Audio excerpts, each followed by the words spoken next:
Saludos, le doy la bienvenida al resumen semanal de Cubavisión Internacional y le invito a recorrer una parte de la agenda informativa cubana de los últimos días. Toda una semana en la que no se descansa en Cuba.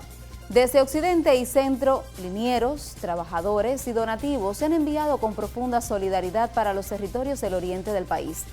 Mientras, en las localidades más afectadas no se reposa. Primero, en el salvamento y rescate de personas por la elevación de las aguas. Luego, en la atención a pobladores que han sido acogidos por la pérdida de todas sus pertenencias y sus hogares, así como también se reparan los servicios básicos como el suministro de agua potable, la electricidad, las telecomunicaciones, centros educacionales e instituciones de índole social. Al mismo tiempo, se reciben donativos internacionales y la solidaridad de cada cubano que comparte lo que tiene.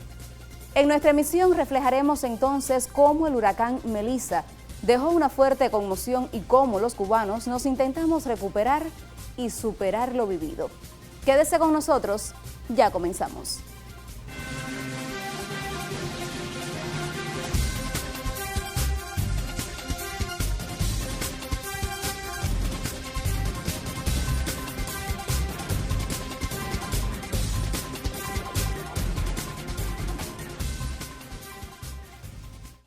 El presidente del Consejo de Defensa Nacional, Miguel Díaz-Canel Bermúdez, volvió por segunda vez a las provincias orientales de Cuba, justo cuando se cumplió una semana del devastador paso del huracán Melissa por esta región.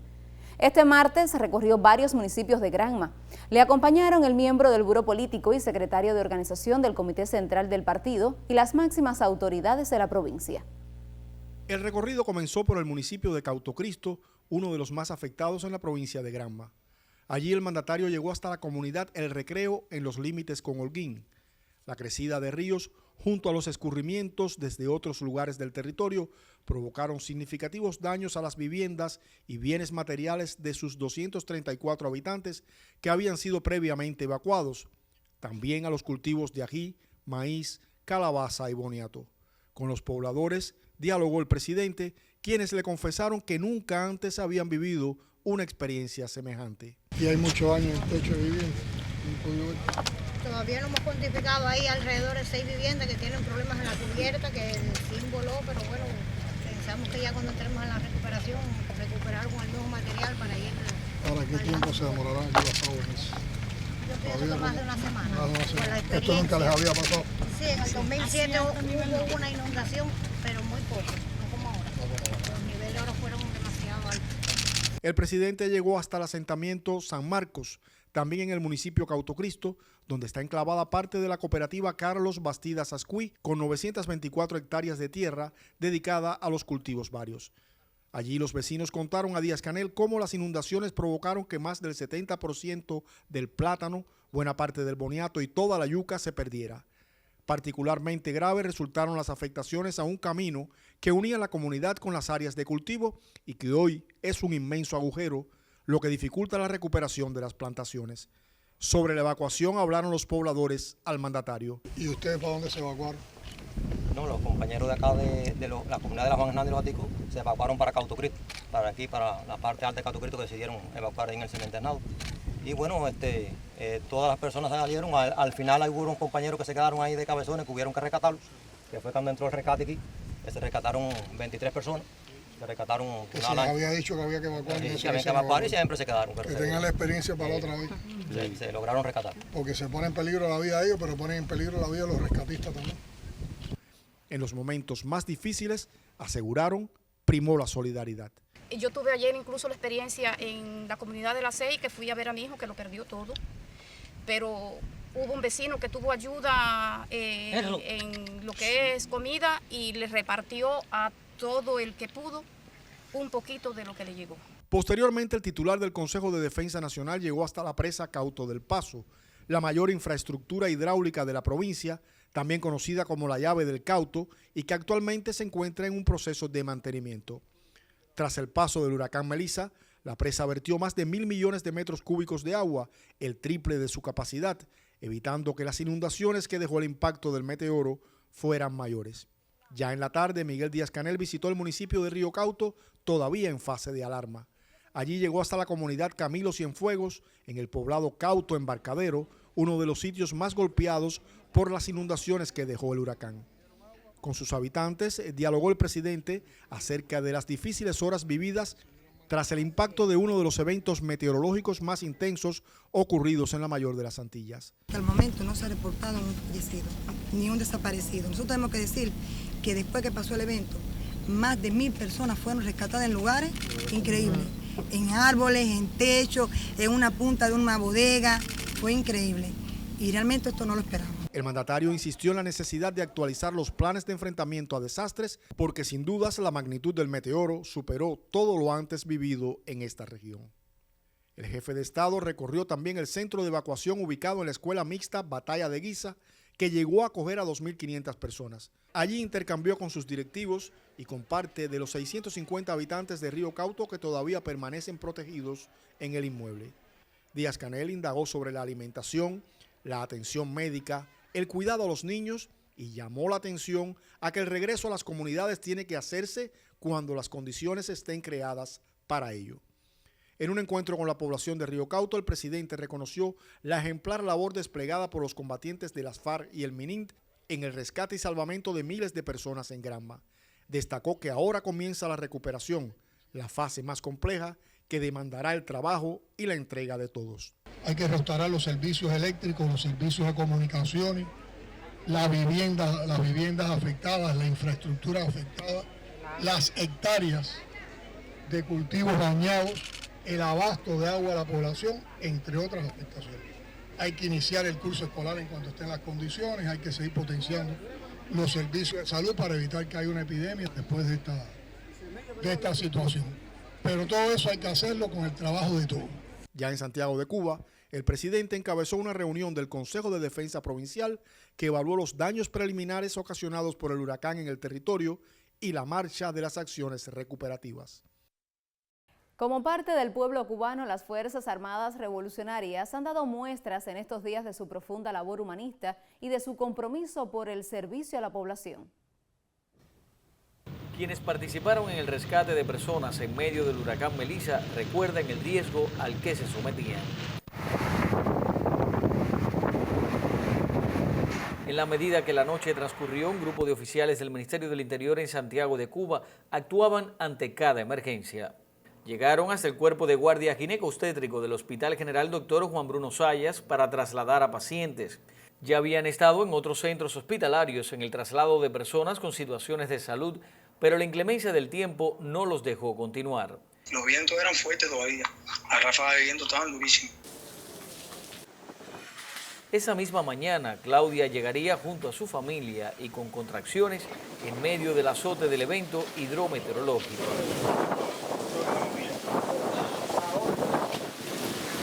Llegaron desde el reparto Flores en el Caney, desafiando el peligro. Sentimos un carro que venía pidiendo vía, no podía llegar al hospital atendiendo a que habían árboles caídos. Fuimos a su encuentro y nos dimos cuenta que era una embarazada que se encontraba de parto. Por poco pare, daba luz en la carretera. Gracias a ellos que nos ayudaron.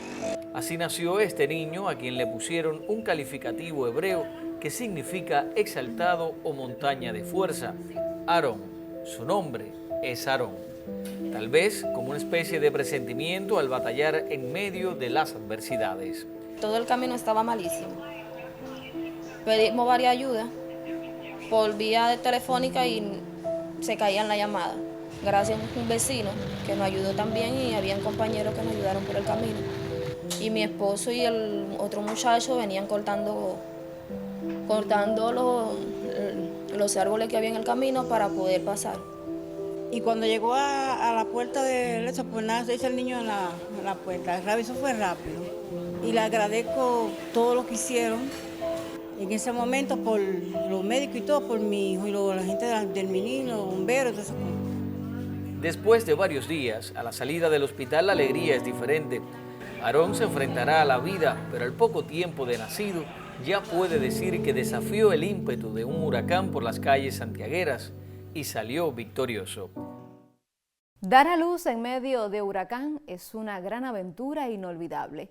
Y continuamos resaltando la labor de las FARC, los medios anfibios de las Fuerzas Armadas Revolucionarias puestos a disposición del pueblo de la provincia de Granma tras el paso del huracán Melissa, fueron operados en su mayoría por jóvenes.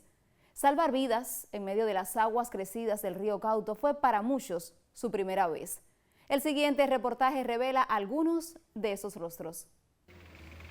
Tras el paso devastador del huracán Melissa por el oriente de Cuba, las Fuerzas Armadas Revolucionarias desplegaron una compleja y rápida misión de salvamento en la provincia de Granma, donde comunidades enteras quedaron anegadas y aisladas por el desbordamiento del río Cauto.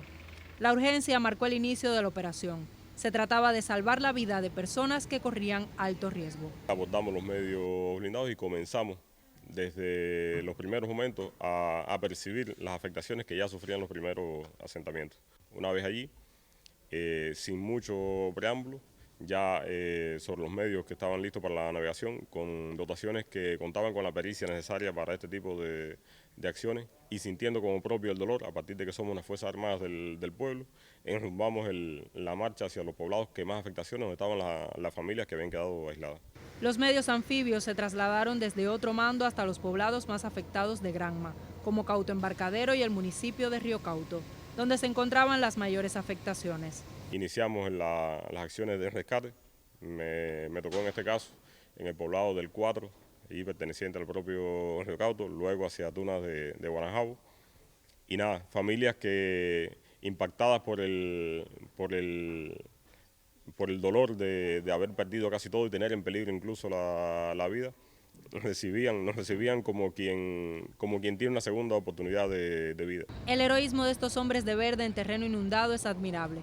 La cruda realidad que encontraron al llegar a la zona era devastadora. Ya cuando llegamos al puente de Río Cauto tuvimos aquel escenario muy devastador, las aguas penetrando, el río Cauto desbordado, y bueno, ya el jefe de la región nos planteó la misión de penetrar con los PTS para allá adentro y hacer todo este tipo de evacuación. Ya cuando íbamos llegando ya al mismo Río Cauto, vimos el personal que levantaban la mano, nos aplaudían, nos saludaban. La misión era clara, penetrar con los vehículos para evacuar a la población. Tuvimos una acción muy importante, cogimos por un lugar que la corriente estaba muy fuerte y el vehículo anfibio no podía, tenemos que buscar a esa familia. Y bordeamos y cogimos por otra parte y llegamos a esa casa. Ya esa casa había una mujer y había un hombre, y entonces había un señor que no quería salir. Y él nos decía, no, si ya Fidel, no, Fidel está entre nosotros y por eso estamos aquí. La operación no estuvo exenta de peligros que pusieron a prueba la preparación de las tropas. Nos tocamos con una corriente muy fuerte del río, donde yo pierdo la fuerza de las esteras, entonces tuvimos que conectar propelas y entonces con la ayuda del teniente coronel y el soldado pudimos encallar, salimos al camino real y entonces trazamos otra trayectoria donde pudimos llegar a la casa de las familias. Más allá de la logística y el heroísmo, el relato recurrente de los oficiales es el profundo vínculo humano que se forjó durante la misión. El agradecimiento a las personas después que las salvamos, las personas saludándonos cuando veníamos. Mucho agradecimiento, es una emoción muy, que no sé cómo explicarlo, un sentimiento de agradecimiento muy grande. Las memorias quedan para la historia y llegar a Granma lo conmovió. Sabe que no será fácil. Llegar ahí y ver a esas personas llorando porque lo perdieron todo y no pensé en un futuro que yo iba a estar salvando vidas aquí en Oriente por este desastre natural que pasó. Y me sentí bien ayudando a las personas, muchas personas que perdieron todo. Con la misión cumplida y sin reportarse pérdidas de vidas humanas durante las labores de rescate, estos militares regresan a sus unidades con la certeza de haber vivido una de las experiencias más intensas de sus carreras, reafirmando en medio del desastre que las Fuerzas Armadas Revolucionarias se conciben como una parte indisoluble del pueblo al que sirven. La Unión Eléctrica proyecta restablecer progresivamente la generación en parques fotovoltaicos tras afectaciones provocadas por el huracán Melissa. La entrada de esos proyectos será posterior a acciones de mantenimiento en sus tecnologías y a la recuperación de infraestructuras en líneas de transmisión y distribución dañadas por el fenómeno meteorológico. Los emplazamientos que aprovechan la energía solar después del paso del huracán tropical reportaron averías mínimas. Una estrategia similar se aplica en el parque eólico de Jibara y en máquinas de centrales hidroeléctricas. Melissa puso a prueba la resistencia fotovoltaica. Los parques, ante la fuerza de los vientos e intensas lluvias, mostraron robustez estructural. El parque fue previsto de 500 lingas que fueron situadas en la parte norte, donde están todos los contrahuracanes, fueron situadas y no sufrió daño ningún parque, ni por inundaciones, ni por nada. En este momento el parque lo que está en espera de que nos pongan la energía para nosotros poder sincronizar con el CEN. Ningún panel se rompió, nada. En las 5 provincias orientales nosotros tenemos 38 parques fotovoltaicos instalados, incluso 10 de estos parques son de los últimos que hemos construido, de 21,87 megawatts. Realmente las afectaciones han sido mínimas. No decir que no tiene ninguna afectación, pero han sido mínimas. Expertos plantean que estos equipamientos instalados en Cuba están diseñados para soportar vientos equivalentes a un huracán categoría 4. Sus fabricantes en la República Popular China, antes de enviar la inversión a la isla, realizan en polígonos de la nación asiática rigurosas pruebas de resistencia que llegan a condiciones extremas para asegurar que los paneles, una vez colocados, mantengan su integridad. Los parques están diseñados a partir de un estudio científico de muchos años. Incluso la Universidad de la Cujay hizo una evaluación, una simulación incluso de los prototipos de mesa, los diferentes coeficientes de esfuerzo que están expuestos a la estructura, y en función de eso se actualizó la norma cubana e incluso las experiencias internacionales se han tomado en cuenta las experiencias internacionales, y los parques fotovoltaicos están diseñados contra esa norma. Cada parque dispone de un número de paneles de reservas, estos como parte de la inversión. En el contexto de la fase recuperativa, acciones concretas para devolver gradualmente al sistema las centrales. Hay que hacer un proceso de mantenimiento, un proceso de mediciones, fundamentalmente para el tema del aislamiento de los cables y aislamiento incluso en las cajas concentradoras, con el objetivo de que no se nos produzca ningún tipo de cortocircuito, ningún tipo de problema que va a dañar tanto un equipo o vaya a dañar a una persona. Eso está establecido, ya de hecho estamos restableciendo todas las pequeñas afectaciones que tuvimos, ya se están restableciendo en los parques que se ha podido trabajar, algunos que todavía no se ha podido trabajar, pero ya se está trabajando en ir de inmediato certificando, incorporando estos parques, incluso a los microsistemas que se están creando en cada uno de los territorios afectados. Directivos de la Unión Eléctrica resaltan que los parques, al estar ubicados en todas las regiones del archipiélago cubano ante un huracán, no se afectan en su totalidad simultáneamente. En el caso de las tecnologías que aprovechan las corrientes ventosas, igualmente prevén restablecer sus aerogeneradores. En el caso del Parque Eólico de Jibara, se pudo ya revisar y desde el punto de vista estructural, desde el punto de vista tecnológico, no se ve ninguna afectación. Inundaciones en zonas donde están ubicadas máquinas de la hidroenergía provocaron paradas. En el caso de la hidroeléctrica Mayarí, sí penetró el agua, de inmediatamente tenemos la fuerza ya preparada para cometer las acciones de mantenimiento y recuperación de la instalación. Reportes preliminares dan a conocer afectaciones en mini hidroeléctricas aisladas, principalmente en Granma y Santiago de Cuba. Autoridades aseguran que de inmediato se ejecutarán trabajos para recuperar la generación en esos equipamientos donde no llegan las redes del Sistema Eléctrico Nacional. El paso del huracán Melissa por Granma ha dejado un saldo crítico en uno de los sectores clave para la alimentación, el cultivo de arroz. Según reportes preliminares, alrededor de 500 productores de la provincia de Granma han registrado pérdidas millonarias en sus cosechas de arroz. Quien vino antes de que pasara ese evento climatológico no es capaz de imaginarse cómo ha quedado de destrozado hoy esto. Y más del 50% de la producción ya no podemos contar con ella. Los fuertes vientos, las intensas lluvias y las inundaciones asociadas a Melissa anegaron los campos, dañando cultivos listos para la recolección. El ciclón era inminente que iba a pasar por esta zona, pero el arroz todavía no estaba en parámetros de cosecha. Aquí en el área Taquebén son 70 hectáreas. Teníamos previsto coger alrededor de unas 200 toneladas, que serían unos 4.000 quintales y un poquito más. Y en realidad Creo que nos quedaremos por las 60 o 70 toneladas, una pérdida alrededor de un 60%. Aproximadamente unos 7 millones de inversión tiene esta área. Hay que seguir. Nosotros los campesinos decimos, si no la cogemos en esta, la cogemos en la otra. Siempre tenemos eso y lo más importante es que estamos vivos. Las dos empresas arroceras de Granma se encuentran en la fase de evaluación para cuantificar el daño total. Logramos plantar en las dos empresas alrededor de unas 34.000 hectáreas. Hoy tenemos en la provincia, entre las dos empresas, más de 8.300 hectáreas inundadas, que eso nos debe provocar una afectación de más de 8.000 toneladas de arroz húmedo, preliminarmente. Hay todavía lugares que no hemos podido cuantificar. La recuperación del arroz en Granma es uno de los principales desafíos tras el paso del huracán Melissa. De estas áreas afectadas tenemos alrededor de unas 180 hectáreas de semilla con una producción de más de 700 toneladas de arroz semilla, que también eso nos complejiza más la situación, porque bueno, la semilla es el futuro, la continuidad de la producción arrocera en la provincia. Nosotros para el año que viene, entre las dos empresas, tenemos un plan de siembra de más de 45.000 hectáreas. No estabilizar o lograr recuperar y plantar la semilla suficiente, esto nos limitaría. La provincia es fundamental en la producción de arroz de Cuba, no solo por ser históricamente el mayor polo productor del cereal en el país, sino también porque continúa fortaleciéndose a través de proyectos de cooperación e inversión extranjera, lo que la consolida como un pilar indispensable para lograr la soberanía alimentaria nacional. Lisette Márquez, Cuba Visión Internacional.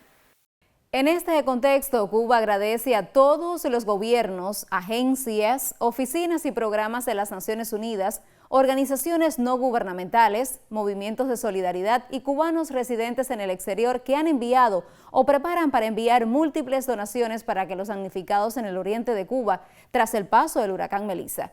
Desde el gobierno cubano se aprecia su solidaridad y profundo humanismo en este difícil momento que enfrenta parte de nuestro pueblo. Entre las muestras de apoyo ha llegado UNICEF con 69 kits médicos que incluyen medicamentos críticos, equipamientos médicos y material gastable. El cargamento también contiene 8.220 mosquiteros y sales de rehidratación oral, esenciales para prevenir enfermedades transmitidas por vectores y tratar la deshidratación infantil. Con este envío se estima beneficiar a unas 90.000 personas, priorizando los servicios materno-infantiles y las comunidades de Guantánamo, Santiago de Cuba, Granma y Holguín, en coordinación con el Ministerio de Salud Pública de Cuba. Asimismo, ha llegado ayuda desde la República Bolivariana de Venezuela, Colombia, India, España, entre otros países, con ayuda en alimentos, medicamentos, techos y otros enseres para la construcción de infraestructura. Como parte del esfuerzo nacional de recuperación ante los estragos humanos y materiales del huracán Melissa sobre los territorios de las provincias orientales, la Iglesia Católica de Cuba ha comunicado el ofrecimiento de asistencia material por un valor de $3 millones por vía del Servicio Católico de Ayuda de Estados Unidos que aportaría el gobierno de ese país. Muchas comunidades de la costa sur y de la serranía de Santiago de Cuba fueron severamente dañadas. A propósito, le mostramos el siguiente reporte. El álbum de 15 años de Maite, el bolso de la vecina para las salidas al pueblo y la máquina de costuras de Rachel. Todo arrastrado por la fuerza del río en Jarahueca. También los techos y paredes de las viviendas, como las de Ñico, un hombre que hace 45 años vive aquí y nunca antes una crecida le causó tantas pérdidas. Todo lo que había dentro se lo llevó, ahí no quedó nada. Nada quedó ahí. ¿Cuáles eran sus pertenencias de valor que usted perdió? El refrigerador, televisor, fogón de gas, una máquina de coser, los colchones, la cama, bueno, un desastre sinceramente. ¿Todo eso lo arrastró el río? Todo. Que también la A pared. metro por ahí para allá. ¿Y la pared también? Y la pared del frente, la pared de atrás, esta pared de aquí, la lateral, todo eso. En el Consejo Popular Jarahueca se contabilizan al menos 17 derrumbes totales de vivienda y 285 perdieron el techo. Hay también escuelas, centros de salud y otros de atención social que tienen sobre sí el impacto del huracán. Cuando las aguas subieron, muy pocos vecinos pudieron salvar sus pertenencias. Todo se nos mojó, todo estaba bajo escombros, bajo fango, El agua dio a tope de caballeta casi mija allá atrás. Veo que tiene el refrigerador también con daños, la lavadora. Todo. El agua me dio alto. Yo llevaba este niño cargado, que es mi nieto, mi hija con uno que tiene 5 meses también. Y el agua nos dio fuerte.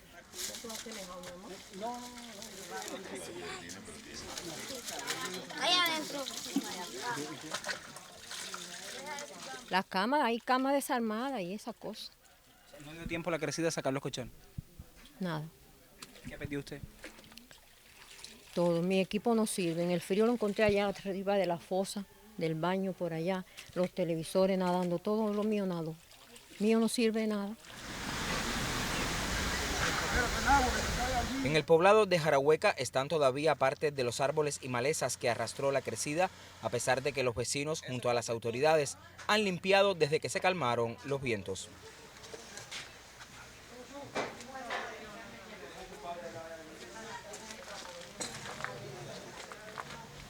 Apoyo de nuestro municipio, nuestro gobierno, nuestro partido, se han personalizado acá. La dirección del gobierno nos ha apoyado en la recogida de escombros y desechos, que aún no hemos terminado, seguimos en la recuperación de limpieza y eso para tratar de recuperarlo. La propia zona de defensa se quedó incomunicada y con todos los factores que estaban aquí en el Consejo Popular se visitaron las familias, empezaron a recoger todos los afectados, hicieron un levantamiento de conjunto con los trabajadores sociales y después cuando nosotros logramos entrar aquí al territorio nos percatamos que esa función que hicieron ellos estaba muy bien y se tomaron algunas decisiones de la zona de defensa que era para fortalecer y ir recuperando a todos los damnificados aquí en esta zona de defensa. Las pérdidas materiales en Jarahueca son incalculables, pero para los habitantes de la comunidad lo más duro será borrar de sus memorias el golpe demoledor de las aguas en la oscuridad. De cualquier color, verde, rojo, negra, pero con amor, pero con amor, pero con amor, ay, pero con amor, pero con amor.